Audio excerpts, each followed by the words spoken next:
जिस जगह अभी आप और मैं रहते हैं, ये जमीन आज से 400 करोड़ साल पहले उबलते और दहकते लावे से ढकी हुई थी, जिसका टेम्परेचर 5000 डिग्री सेल्सियस से भी ज्यादा था। हर तरफ आग, गर्मी और ऐसी खतरनाक जहरीली गैसेस थी जिसमें सांस लेना नामुमकिन था, जिन्होंने पूरी जमीन को अपने अंदर ढक रखा था। ना ही यहाँ सूरज की रोशनी आती थी और ना ही यहाँ पानी की एक भी बूंद मौजूद थी। जिंदगी का कोई नामो निशान तक नहीं था, क्योंकि यहाँ का टेम्परेचर इतना ज्यादा था कि अगर कोई भी क्रिएचर यहाँ कदम रखता तो चंद लम्हों के अंदर राख बन जाता। लेकिन फिर अचानक ऐसा क्या हुआ कि हजारों डिग्री जितनी ये गर्म जमीन ठंडी पड़ने लगी, और न सिर्फ ठंडी बल्कि बिलियंस ऑफ स्टार्स और प्लैनेट्स के इस यूनिवर्स में सिर्फ एक इकलौती ऐसी जगह बनी जहाँ जिंदगी मुमकिन हुई। जमीन पर ये दरख्त, ये पानी, इंसान और जानवर कहाँ से आए और क्यों, जानते हैं आज की इस वीडियो में कहानी हमारे अर्थ की।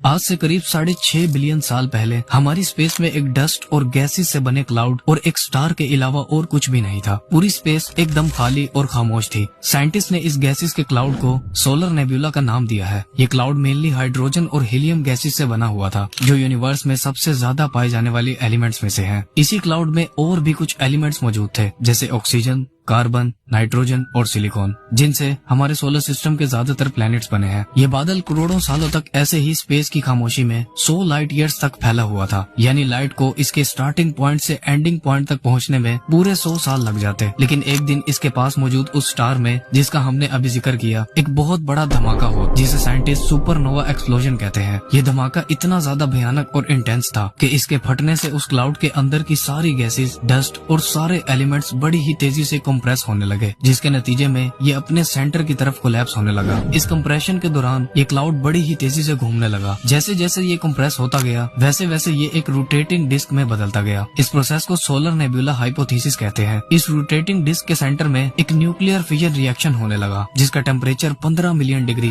यानी 1.5 करोड़ डिग्री से भी ज्यादा था, जिससे हमारा सूरज यानी सन अपने फॉर्मेशन में आया था, जिसके अंदर भी न्यूक्लियर फिजन रिएक्शन से ही एनर्जी, हीट और लाइट बनती है। सन हमारे सोलर सिस्टम का 99.76% मास खुद अकेला होल्ड करता है, जबकि बचे हुए 0.14% में बाकी सभी प्लैनेट्स, मून्स, कॉमेट्स और एस्ट्रॉइड्स वगैरह बनते हैं।